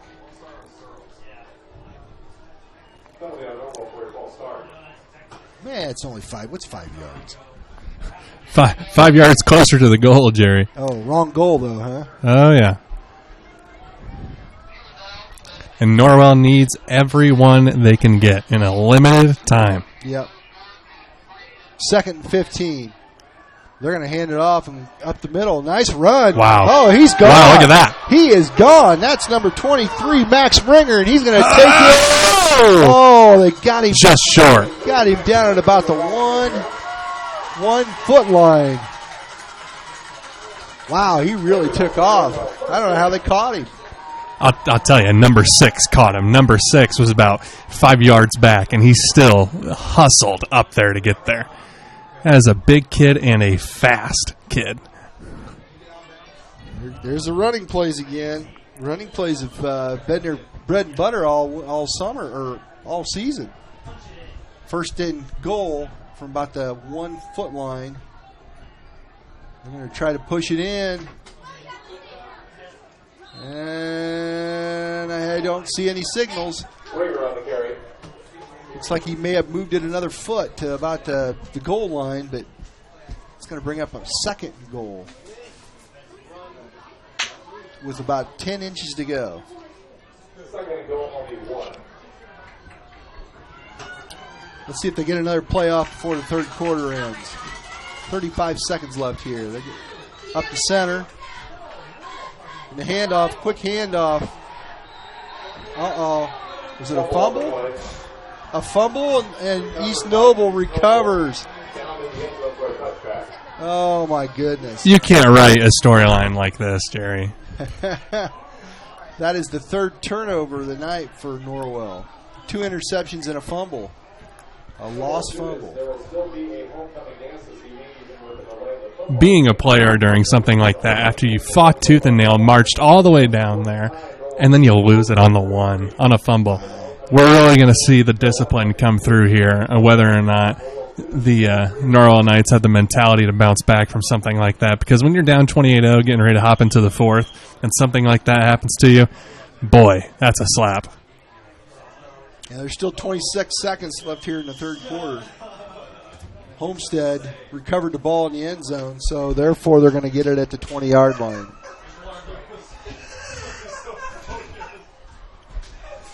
Go out right, and it bounces into the receiver's arms. Incomplete.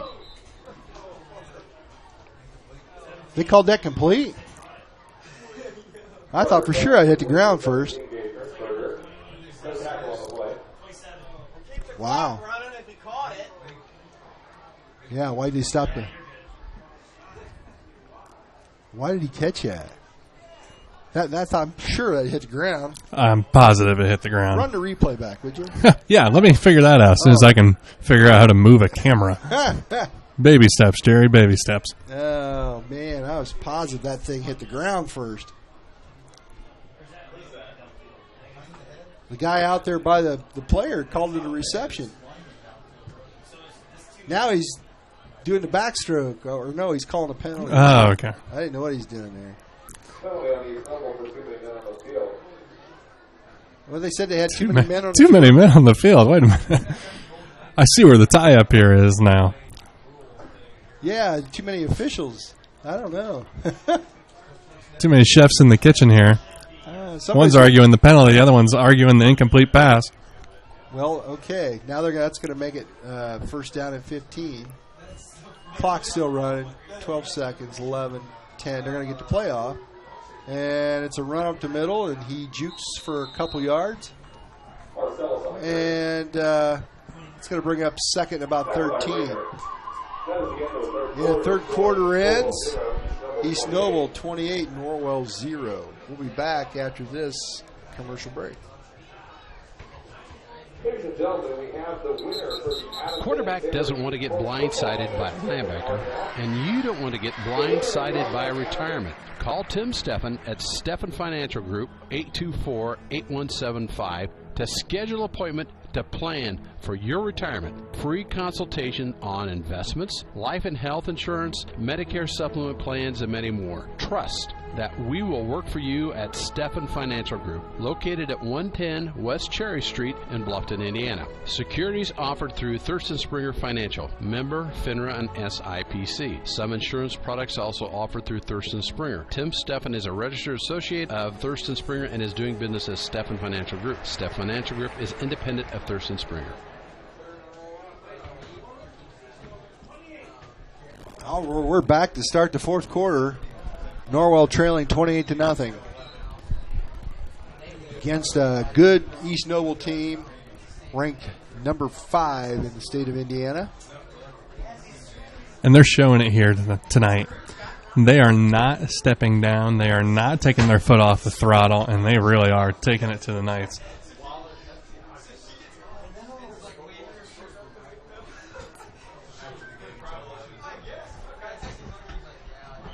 They're going to start off second about 13. And he's going to drop back. He's going to look over the middle. And number 11 wide open. And he's wrapped up and tackled. Short of first down. But he's going to pick up about 12.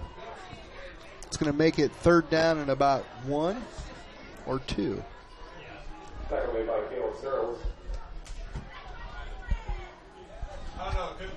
Running trips right and runs outside to the left. Great misdirection just from the lineup in the get-go. Having triple stacked receivers on the right side of the field and the quarterback taking it himself outside to the left. Big play, gets lots of yards, first down. Got the ball at the 32-yard line.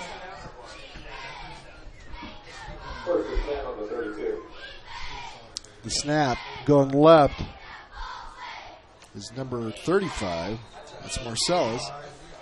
He picks up about 4. Going to bring up 2nd and 6. East Noble's just going to keep playing their game. They're throwing short passes and they're running the ball. They're taking their time getting back up to the ball, and they're just going to let the clock run down slowly over time with all of these guaranteed easy yardage. Well, with the score 28-0, they're going to start running the ball more. But exactly. I say that, and then they throw the ball. Exactly. Yeah. Oh. Interesting. Looked like he had that completed. It looked like he had possession to me. That's Number interesting. 11 dropped it. It should have been a fumble. That's what I was thinking, too. We must not know anything. I don't see anyone else in a kerfuffle around here. Oh, well. Looked like he pulled that down, secured it, and then as soon as his butt hit the ground, he dropped it. Yeah. Well, then they should have called it down. Right. And would have been their possession from there. Now, flag is thrown, legal procedure. Another silly penalty. I'd like to see how many penalties East Noble has. Their coach isn't going to be happy with them. I bet that's at least 10 penalties they've had tonight. Yeah, I would easily guess that as well. I'm tracking anywhere between the 8 to 10 range. Some of them are minor, but some of them have been major. And it's a shame that Norwell hasn't been able to capitalize on them appropriately. Third about 12.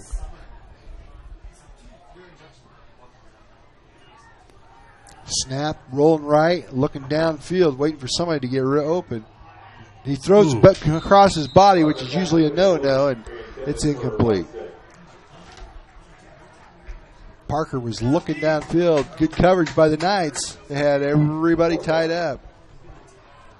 I'll tell you what's been really impressive to me, Jerry, is that the athleticism from the quarterbacks on both sides. The way that they play, especially on both sides of the ball, they're just going and they're constantly on the field and they're in charge of everything. Everything they touch, they seem to command. Parker's played better defensively as he's got 2 picks picked tonight. Absolutely. And East Noble punts. Is that the first time they punted tonight?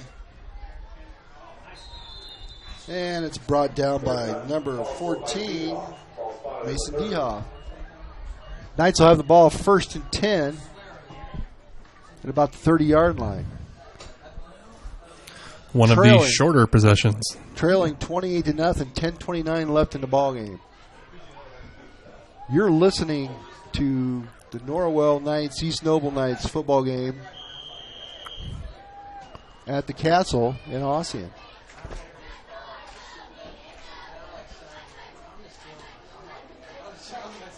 Come on, Knights. Let's see if we can get some kind of offensive possession going. You know what? Even if they can't march all the way back, I just want to see them fight.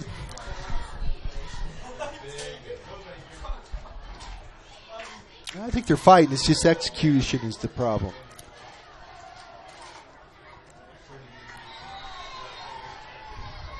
Ringer, the ball carrier. Ringer gets about 2 or 3 yards.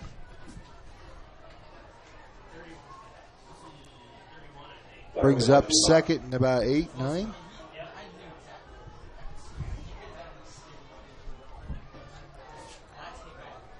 Clock running.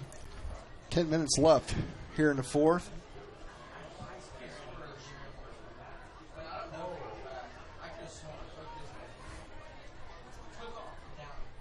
Riley back. He looks downfield. Nothing to the left. Looking to the right. He throws it away. Riley's pass incomplete. Nothing available, so he just gets rid of it.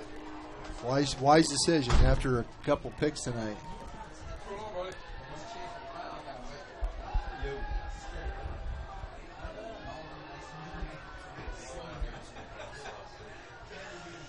In comes the play. Long. Third down conversion time. Let's see what they do.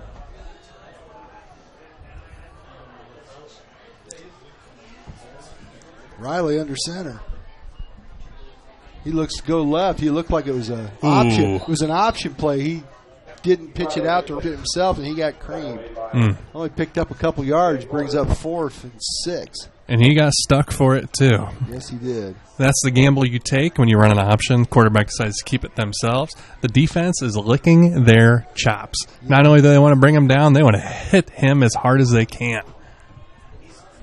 I don't think Ringer could have got a first down, but I think he could have picked up a couple extra yards.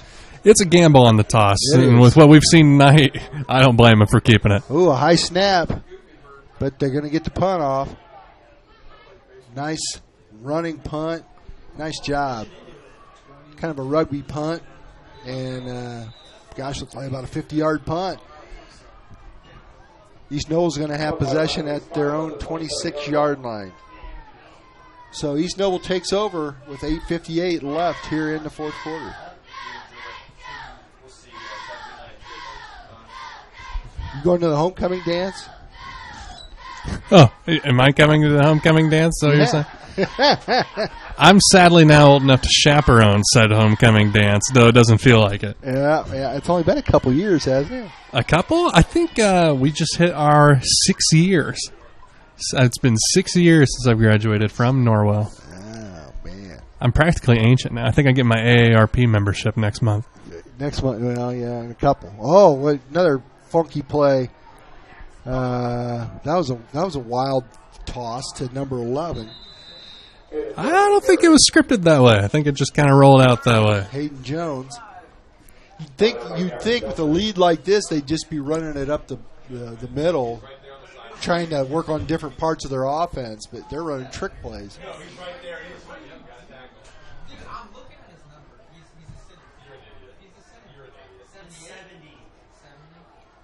Parker looking back to pass. Still throwing the ball. Yep. Completed at number 24 for a first down.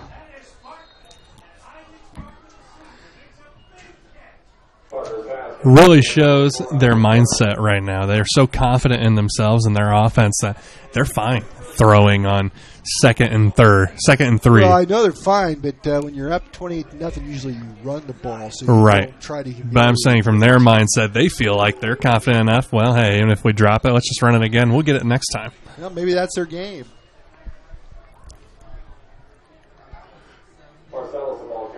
I think you hit the nail right on the head. I think it really is their game. I don't think they've really been worrying about time management too much this game.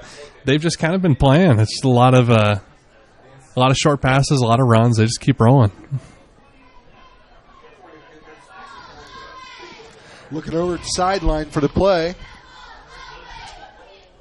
Second down and 10.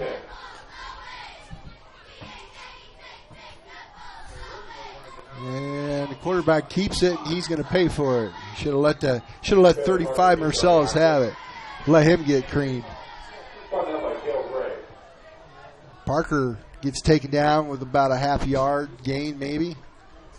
Going to bring up 3rd and 9. The secondary really has to keep their head on a swivel here. What East Noble's been great at doing so far this game is running and throwing the short pass, and then once every 5 or 6 plays, throwing a bomb. Throwing one as far back as they can. If you look, they're about to do it right here. Yes, they are. Quarterback runs out. He's got pressure on him. He is wide tosses open. It right open over the middle. Somebody had left their coverage to get the quarterback and left him wide open. There's a flag at the where the tackle was taking place. I don't know if there's a face mask or something.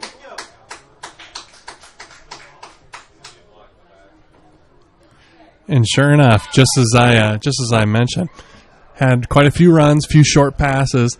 The secondary kind of gets lulled to sleep in a situation like that. They're not as alert as they should be. And look at that, just a nice pass right across the middle. He had all the time in the world.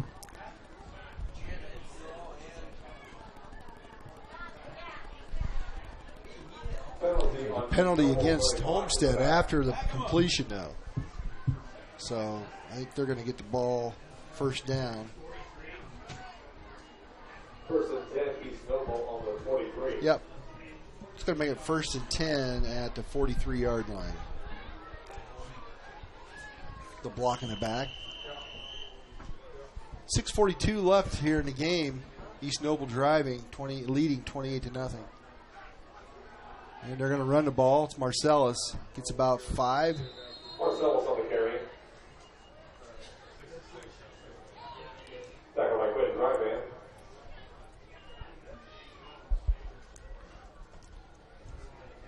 East Noble just keeps running the ball. I'd like to see what the time of possession is. I'd hate to see what the time of possession is. It's they're just marching slowly down the field. They get their first downs. I'm getting to know East Noble players' names pretty well. I don't like that. Right. I don't want to know their names. Quarterback's looking to throw. He does get it off, but it's going to be incomplete. I just saw an excellent sign of sportsmanship down by the Norwell sideline.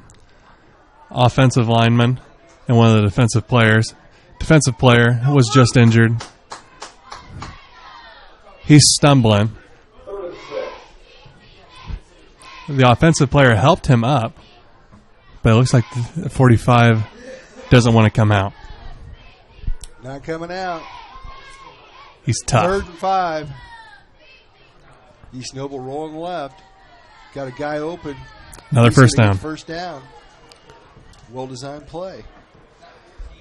Receiver was just planted there, waiting for the ball. Going to make it 1st and 10 at the 34-yard line. 1st and 10 for East Noble on the 33.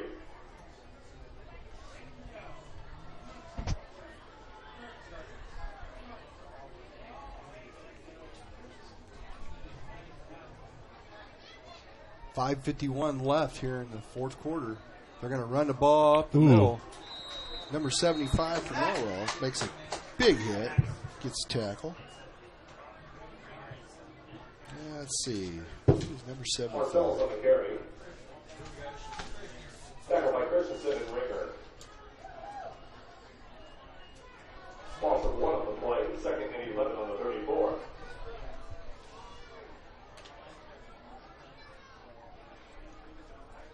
Back to pass. They're going to run it now.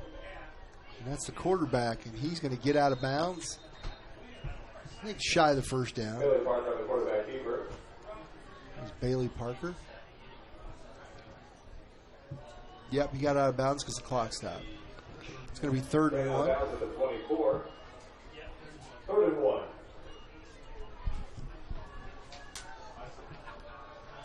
That guy the lineman who made the play earlier was Zach Christensen.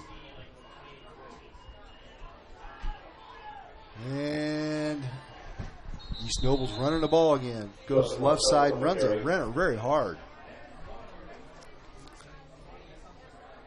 Going to get the first down.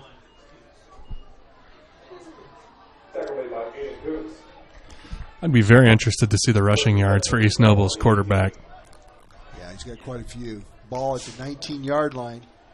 He hands it off to Marcellus. Marcellus goes left side. Man, he hits somebody hard.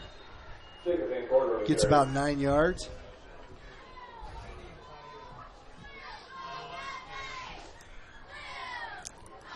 I think coaches, you can tell that they're running hard. I think the coach says, listen, stay in bounds. I want to keep that clock running. That's what I was just thinking. It's strange that they're running so many plays to the sideline. 34 Marcellus again. He stays behind his blocker. Yeah, probably I think he got the first down. Van Gorder on the carry. No, it was Van Gorder that time. My bad.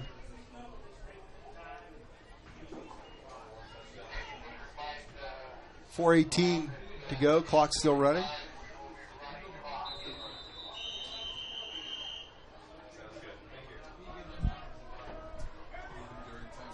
I think they're going to take a timeout and they're going to have a running clock for the rest of the game. And they usually do that when there's a lopsided score, just to get things going, keep things going. Right. Timeout by the Knights. They're going to talk about this, see if they can get a stop. Coach is probably saying, come on, guys, let's get a stop here. What's the threshold on something like that usually, Jerry? How many points they have to be ahead, and what's the time? There's nothing. It's just the coaches agree. I gotcha. They just kind of look at each other and say, let's do it or let's not do it, I do remember seeing that when we were getting trolloped by about 40, but by 4 scores, it seems improbable, obviously, but I don't know if it's a pride thing or. Think how late the game got started. Yeah, you're right. There's an hour difference there. There's homecoming festivities going on. They want the kids to be able to go because they're not going to start the dance till the game's over, of course. So Absolutely. And things like that. But the coaches agree on it, and it's a cordial thing.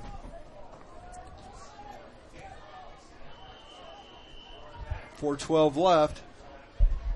East Noble at the 5, and looks like there's going to be a procedure. Somebody moved, and it's one of East Noble's players. Wow. That's a lot of penalties tonight. I think East Noble. So much for the running clock. It stopped. Right. Or did it even start? It didn't even start. Yeah, so that's why. And the snap. They're going to throw the ball over the middle to the tight end for the end zone touchdown.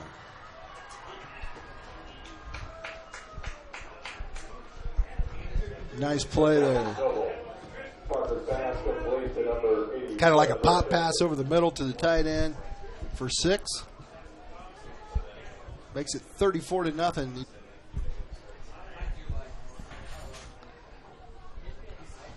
Both of us as former tight ends, that's the bread and butter for a tight end, but it's also one of the scariest passes. Yeah, it's a bread and butter play that the linebackers are just wanting to tee off on you. Absolutely.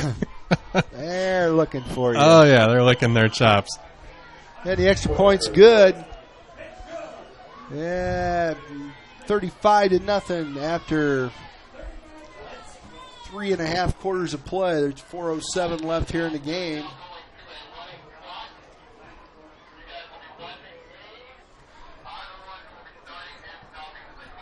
I just got the call that the game will now officially be on a running clock. I heard it earlier. As soon as they kick it, I think it's going to run. Yep.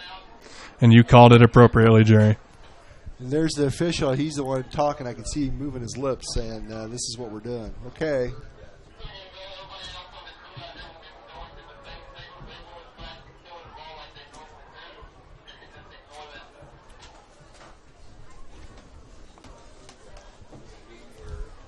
So a tough loss by the Knights.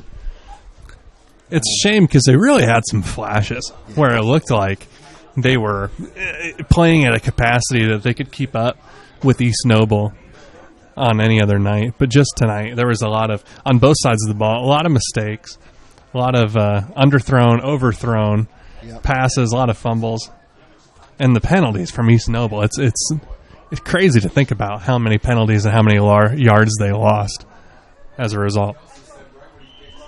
A lot of yards. I'm sure their coach is really going to tear them up about that. May run a couple extra laps. Diop was back. He receives the ball, and he's going to get out to about the 20, maybe 21, and that's it. Knights will get the ball. First and 10. At about the 20. Let's see if they got 3 minutes and 45 seconds to do something, but the clock's going to be running. So let's see if they're in their 2-minute offense or what they're going to do.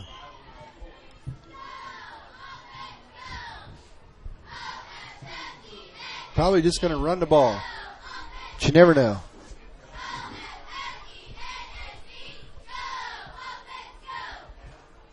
You know, in a game time situation, you'd like to see them run a little bit of the 2-minute offense. Even if it's not going to get you anywhere, you got to get the experience in the players for when it's going to come out later in the season in critical situations. But I can understand what they're going for here. He ran to the left, got about 2 yards. Ringer was running the ball.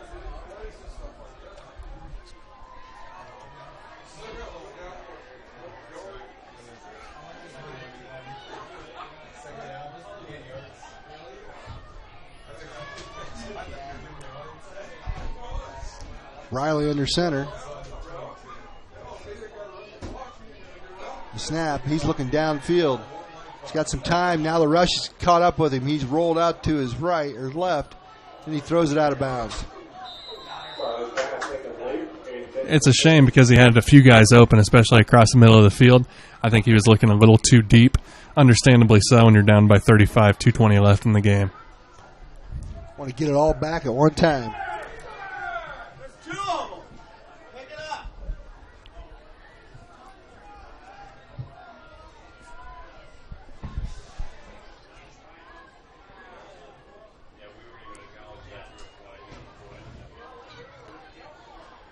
There was a flag, but they picked it up because I think of the running clock.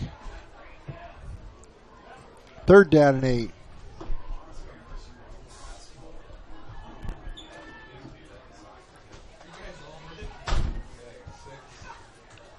Riley under center. One man in motion to snap. And he hands it off.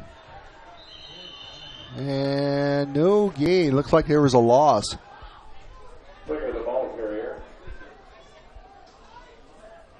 It's like they're a loss of about 4. That brings up 4th down and about 12. I'd say they're probably going to go for it. Because the clock's running, so. Right. Minute 11, by the play's over, it'll be like 30 or 40 seconds left.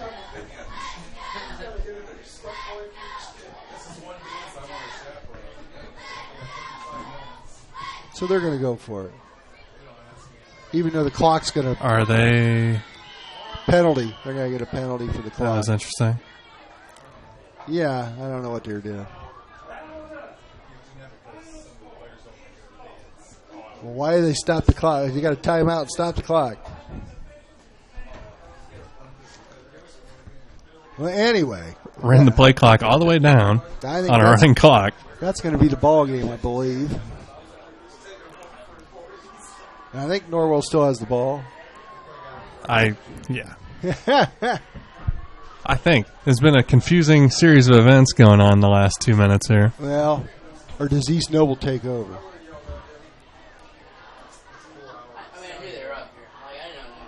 No, Norwell still has the ball. It's 4th down. And they're going to punt. With nobody back.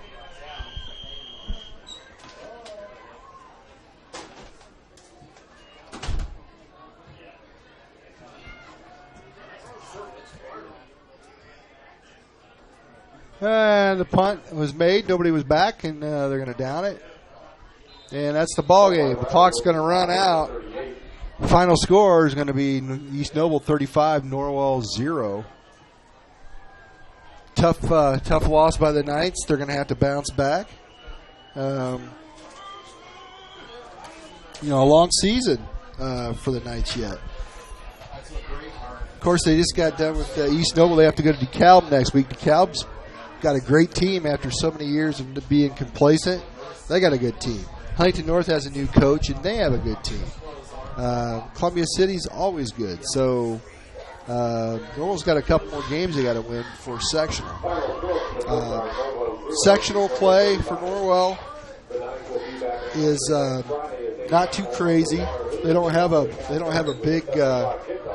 They have one team, McConaughey, I think, who has a better record than them. Other than that, Norwell's got the second best record in their sectional play. So there's a lot to play for. You've got to remember, most of these teams that they're playing are 4A teams. So a lot to play for yet this year. Exactly. And that's a hard adjustment playing in the 3A era. Well, we appreciate everybody listening tonight. We've had a good time bringing you this ball game. It's a homecoming game. Norwell's very deservedly needs the coverage. We don't know if we'll bring you another game here yet this year, but we enjoyed it tonight, and I enjoyed working with you, Quinn. Well, hey, I had a good time as well, Jerry. It was fun to get up here and check out the field for myself. We had a good time. Well, hey, we're going to cut it back. This has been Wells County Voices, Norwell football versus East Noble Knights stream.